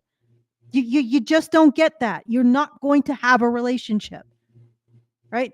So, and we're all okay with that because women should have the right to just not choose lower 80%, right? They should have the right, absolute right to go through the top 10, 20%, because those are the only men that matter because they have made the effort to become attractive, according to Tim. They're not the weak men. All right. Yeah, but if all men raised their standards and they all like rose to the occasion and became greater, then guess what? Women will still pick go the after top 10% of those guys. Yeah, and the then, top 20%. And then the men below that will have to step up again. Yeah. So yeah. So it's like, but that the cost of that is that women don't get relationships. Mm-hmm. Okay. If you want a relationship, if you're a woman, if you want an actual relationship, then you can't scrub out 80% of men, period. That's the dividing line. It's like you can say, oh, women are totally justified in doing that. All right, fine. They're totally justified in only seeing the top 20% as acceptable. Well, they're going to be doing a lot of sharing and there'll be no relationships. One or the other. And it's women who have to choose it. Unless you want to choose it for them, Tim, which I'm not exactly sure what you would choose for them, considering that you think that the lower 80% of men has no value. And somehow you think that if they did gain, I don't know, value from Tim's school of men's value, that somehow women will stop wanting the top 20% of men, stop skimming off the top 20%. which they will continue to do. And if you say to women, yeah, you can live a promiscuous lifestyle, you can have birth control, you can have abortion, you can choose whatever men you want, you don't have to expect any kind of commitment because you aren't going to be raising children, whatever. If you give women this is what they do. They select based on who makes their girlfriends jealous. That's the top 20% of men, not the average man. The average man is out of luck. It doesn't matter what he does. Because the problem is that he can increase his odds, sure, but ultimately we need enough women to say, I don't want to be the top 20% side piece and compete with all my girlfriends for a man that will make them jealous. I just want a relationship. And until enough women say that, we are with this situation, and you justify it by saying, well, those men who are lower, they're not worth it anyway. So it's deserved to just throw them away. Okay, well, what you're throwing away, what the average woman is throwing away, is a relationship. Mm-hmm. One or the other. And again, it's women who have to choose. Men cannot change any of this. All right, I'm going to play more. Look at this. I asked ChatGPT. The average body count for a woman between 25 and 44 is 4.2. And for men, it's 6.1. And you know what that means? Fewer guys are having more sex. Yes, absolutely. And you have this giant bottom of the pyramid group of guys, like you said at the beginning, who are feeling left out and like they're never going to get a girl. They're going to burn the place to the ground. Yeah. Oh, Well, actually, what's interesting is people need to update their theories and ideas here, because what seems to be happening is that women are also now catching up with the sexlessness of men, because the reality is we've broken the entire system for men and women. And apparently there's a substantial group of women who neither want to be in a relationship with 10 other women and one man, nor are they, for whatever reason, they can't seem to get into a relationship with the average man. Because what we've really done is we've broken the structures that were in place that sort of, shuffled people along into relationships. Like, we've just totally fucked that. That has nothing to do with men or women. We just screwed it. It's gone. We don't really have extended families anymore. We don't really have the social functions we used to have, where people could meet in a not as sexually charged an atmosphere as like clubs. I don't even think we have clubs anymore. So I mean, it's like there's so few avenues by which the average man and the average woman can meet each other. So it's almost a remarkable feat that they do now. But here's the thing, like, a lot of women don't want to be part of the dating algorithm as it is now. And the dating algorithm produces one outcome: 20% of men, 5 women for every man. That's what it's producing, because it's broken. All right. So now women are in a situation where they're not getting relationships because there are many women who don't want that. But there's no way for them to get sorted into relationships with men. And also, the real, and what I think also is happening is because of all of this nonsense and all of this TikTok, high volume TikTok nonsense that's making men who are average lose all faith that they can find a woman who actually cares about them. What's ending up happening is they are opting out of engaging with women entirely. And that has a knockdown effect that of even more ruining women's chances if they're not in like the top, like up 6 and above, right? So it's like all of these factors are coming together, and now we have a lot of sexless women. Because this was not a problem. This is not just a problem that men face. Ultimately, women are going to face it down the line, because we have, as a society, we are not making the average woman, the average man, a catch for the average woman, like someone that she's going to be interested in. We are not doing that work. We're not getting them together. We're not giving any assistance, and we're also stripping men of all of their unique types of value. Like, in the past, women chose men because they knew masculinity itself had a value. I mean, Tim goes and says, well, women are, they start at a 4 because they can give birth. But in the past, masculinity itself was seen to have value, but we're not allowed to do that because if we say masculinity has its own unique value, we are excluding women from it. So we can't even present men as having their own unique attractiveness points relative to women. And simultaneous to that, we present them as a terrible option for companionship for women. So we strip men of all their unique value. We present them as a terrible option of companionship for women. We have basically destroyed all of the more casual ways for the average man and woman to hook up. So now we have a huge female sexlessness problem. Do they care now? Or wait, sorry. Let me apply. Let me channel my Tim Pool, my inner Tim Pool. Those women, they deserve to be selected out of the gene pool. They're losers. Just let them rot in the grave. Like why? They're unmarriageable. They have no marriage prospects. They're big fat female zeros. Like You got to throw some I don't know mans in there. I don't know, I man. don't know, man. Oh man, these big fat female zeros. They deserve to be sexless. I'm not taking sides, but Yeah. looks no like you're a side loser. care. Yeah, lady, you're a loser. You're not having sex. Also looking up, asking ChatGPT, lol. I'm surprised you got something coherent. Well, Right. he's paying for ChatGPT 4, so whoa, look out. We got a badass over here. The bias is a lot more like streamlined. So anyway, let's finish this off because we're at the end. Yes, please. In general is not sustainable for like multiple reasons. You have the conversation you guys had last week about how all these girls thinking jumping on OnlyFans and making money that way is a good thing, but it's having every girl be an Instagram model or a sex worker produces no actual value. There's nothing of value being actually produced in the economy. It's just money that's getting What we have frickin' done is we have destroyed pair bonding in our society, right? And we look at the people who are sort of winning, the 6 or aboves, the women who are 6 or aboves who are able to actually interest the top 20%. But really what we should look at is how our society has failed the average and below average man and woman, because they are the ones who are going to really suffer. The relationship for men and women, a relationship, a marriage, is a source of health. It is a source of happiness. It is a source of economic well-being. It is a cushion from the blows of the slings and arrows of outrageous fortune. It is companionship. It's all kinds of good things. And our society has fundamentally destroyed it. And we look at what's happening on dating apps. It's turned into the only people who are getting anything out of it apparently are the 6 and above and the top 20% of men.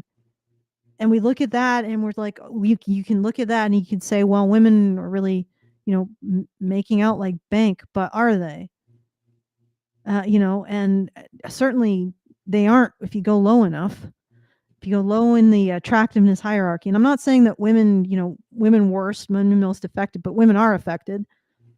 Not as badly as men. They can still get something. But apparently even that something isn't sufficient. Okay, let's finish this. All right, off. this is like the last 20 something seconds, so might as well just go ahead and do it. Okay. Cycled from people who actually are producers, and combined with the super low birth rates, we're already seeing like logistical problems, supply chain problems. You have Japan and Canada, euthanizing the elderly because there's more people in diapers that are old than young. It's not a sustainable situation, and the correction is going to suck. There's multiple ways it could happen, but none of it's going to be fun. Handmaid's Tale. She's got a good point. Yeah, I mean, her primary concern is about basically people forming families, but I think that they got to want to, and I don't think women right now, I don't think they want to. Yeah, they don't seem to be. I think men do. I think men still do, but I don't think women do. I think that women see family and all that as oppression, and you got to shake them out of it. And I don't think men can solve this problem. Like we've been saying. Mm-hmm. Yeah, well, women have to choose. Like they gotta. This is the choice that they have to make that choice. They have to choose whether or not they want a relationship or if they want a man who's going to make their girlfriends jealous. And if they, and the other thing is that that itself is actually destroying their relationships with each other. So they got to choose human connection or narcissism. And yeah, a lot of them, and like I said, there seems to be a lot of them who are actually just choosing to incel, I guess, to just go off on their own and just not do anything now because they just don't want to be part of this system. But now we got to figure out how to get those two groups together, right? We need to get the women who are now sexless together with the men who are sexless, and then we will triumph. Yep. Yep. And like I said, it's just our society has just given up on actually helping men and women get together. And instead of actually fixing the problem, we continue to blame men. We continue to say, well, men just need to measure up.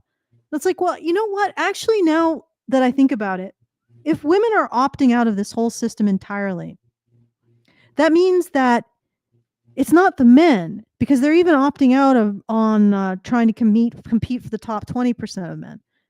They're just opting out because this whole system is soulless. Maybe the problem is the dynamic, not men or women, although there are some aspects of the dynamic that women have not taken responsibility for that they can into a better effect. So yeah, anyway, that's my thoughts. All right. So I'm going to Brian. Do you have any final thoughts? Well, the comment section is pretty great. A lot of guys are here saying Sure. Tim is taking a big old L. Lots of L's here for Tim. So there is that. I think I don't know. Like I guess there's a good. It does make me a little bit warm and fuzzy on the inside to see a lot of men saying, nope, not doing it. I like that one. Tim Pool is this. so strong, such a strong man, every woman's desire, right? Yeah, okay, Tim yeah. Pool's Could such a you strong man, every woman's could you desire, lobster right? a little less, just a little, Yeah. just pull the lobstering back just a bit, just Yep. just Not just even. engage, Yeah. just engage the philosophy more than the lobstering, you know. Yep. Yeah, but there's a lot of guys that are not thrilled with his takes, and that's good. I see that. Yeah, and honestly, there's a lot happening, and there's stuff happening economically that is making it difficult. The upward mobility is gone, so there's a lot of men who can't even crack into that top 20% now. You know, it's funny. Because, I'm sorry. Go ahead. I'm sorry. No, cool. No, well, I was just going to say there's just not a lot of men who can't crack into that top 20%, or at least even create like a small business that might be attractive to women. You know, it's like the economic fatberg at the top is preventing upward mobility for men, which is going to reduce their romantic prospects. And then we have all of the institutional narratives about how men are terrible partners and that masculinity has no inherent value. Like we honestly, as a society, when I pose to myself, is it possible to be even more at war with the idea of pair bonding?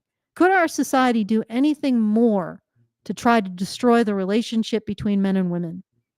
Could our institutions do anything more to try to destroy the relationship between men and women? And I have to say that it's a stumper, because I think we're basically doing everything we can to destroy the relationship between men and women. I mean, our NGOs promoting feminist narratives about men using domestic violence and sexual assault to oppress women. Academia saying that masculinity has no inherent worth whatsoever. Social scientists saying that lying about how single women are happier than married. I'm not sure there's anything more we could do to destroy the relationship between men and women. But of course, as always, men are to blame. Well, and I wanted just another thing I was just thinking about.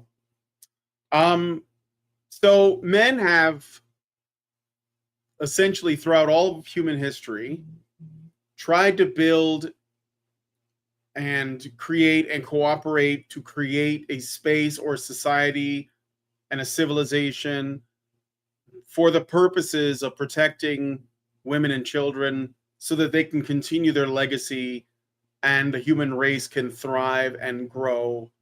You know, and you can look at it in a biblical sense where God's told Adam to go build the garden outside, right? Essentially, Adam, the first man, to build society for Eve and to raise their children. And we have been developing new technologies, new ways of, you know, looking at the world, measuring the world, mathematics and science and architecture and agriculture and herding and hunting and building and protecting and technology and the industrialization and so on. And we have basically almost, I think we're like basically at the high, like we're reaching the level cap of like provision for women. We're at the point now where there's a computer right here that used to be the size of a building, like less like 100 years ago, right? Maybe less than 100 years ago. And we have never lived in a safer time, a more abundant time, a more provided for and protected time. And it seems like the women are still asking for the men to be like the pioneers, like the guys that were like, oh, I just came up with this thing. It's called an aqueduct. And there's like another guy, oh, it's great. What does it do? You know, I just developed indoor plumbing. Wow. And women would have been grateful at the time, but today they're like, well, I don't know. I mean, like, do I have the newest phone? And I think that, no, like, you got a good point. Yeah. Yeah, it's hedonic like adaptation. But like how much more, like how many new and novel ways can man provide and protect for women? Like, and they did it. The thing is that women are talking about this on an individual basis, right? Like, I want a man who can do this. But what happened, and it was better, we're better for it, is that men as a group came together and they said, okay, we all want to do stuff for our ladies, right? They're like, yeah, okay, how about we build like cities, power grids, plumbing, water that's clean, and we'll invent stuff. And look, there are men over there, they want to take our shit. Let's blow them away so that we can protect ours, right? And they built on this. We have cars and jets so women can travel, and women are getting all of this from men as a group, but they're not recognizing it in the individuals. They're just like, well, what did you do? You know, so it comes back to that old Eddie Murphy joke, what have you done for me lately? And I guess it's just they're too close to how good they have it, but it feels like men haven't really slowed down. Like, they're still making gains, you know, I don't like to see it as collective, and men generally don't like to think of themselves as a part of a collective, but if you look at it as a nation or as a society, as Western civilization, we have made tremendous gains. And I would say that most of it was inspired by a desire to create a safe place for men and for men's wives and their children to thrive. That's it. That's all they wanted. Men go to war for that. Men will go to the mines, coal mines for that. They'll get the black lung for that. They'll get on a ship and go out, you know, and fucking catch Alaskan crab for elites in New York, Manhattan for that. They'll do whatever. And women are just like, you're not doing enough. I don't want that. And people like Tim are like, step up, guys, from his, again, air-conditioned internet, high-speed internet access with all this technology. A lot of it was built by child labor, by the way. And it's just no sense of gratitude, no humility. I'm incredibly humble when I think about that, but it's true. So I don't know. That sounds like a boast. I don't mean to boast about my humility. I am so incredibly humble. I am the humblest guy in the world. I am even more humble than that. Like, I just am so okay. All right. So once again, if you want to send us a message. Oh, actually, I think we got one, right? We got a Super Chow and we got a Rumble rant. So all right, let's do that. All right. Do you here, I'll do it. Yep. So Xeranx gave us $5. That's the last one, right? On the note that we used to know these things, there's a channel called Far From Eden that I've watched a few videos of. Every Sunday, she reads stories that have to do with the old Grimm tales. The last one she did, she talked about what makes a good wife. I haven't finished it. She appears to have gotten some acknowledgement from a MGTOW guy I don't know. They had a stream, but I didn't finish it. Wow, there was this thing, but I don't know what it is. I do like the stories that she's reading. Don't know if Brian would like to check out her channel. I can link the last video or the previous one in the Discord. Yeah, sure. Go ahead. Sure, it's called Far From Eden. I feel like I've heard of that, actually. Okay, so there's that. And then I got a Rumble rant from NovaFan21 who says, Tim Pool has a girlfriend literally talking down from his ivory tower to the common men. Well, sometimes when a man gets a girl, that puts them, they realize how fortunate they are, or maybe they think they deserve it. I don't know. No, I think when the man gets a girl, it means that, he realizes how incredibly awesome and how every other man should emulate him. He lobsters. That's true.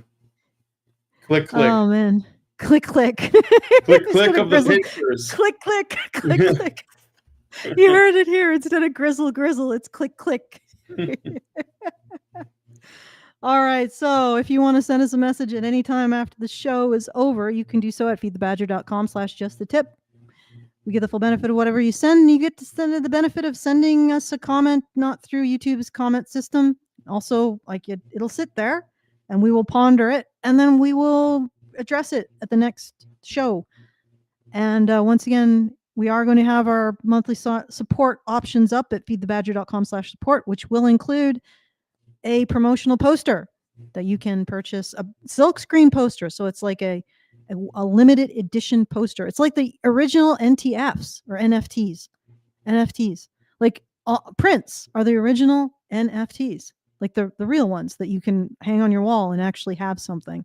So once again, feedthebadger.com/justthetip if you want to send us a message and a tip, and feedthebadger.com/support if you want to support us. And also, I guess I should add, feedthebadger.com/subscribe if you want to join us in our after shows in our patron Discord and enjoy all the activities we do there, including resources like statistical stuff and projects and stuff like that.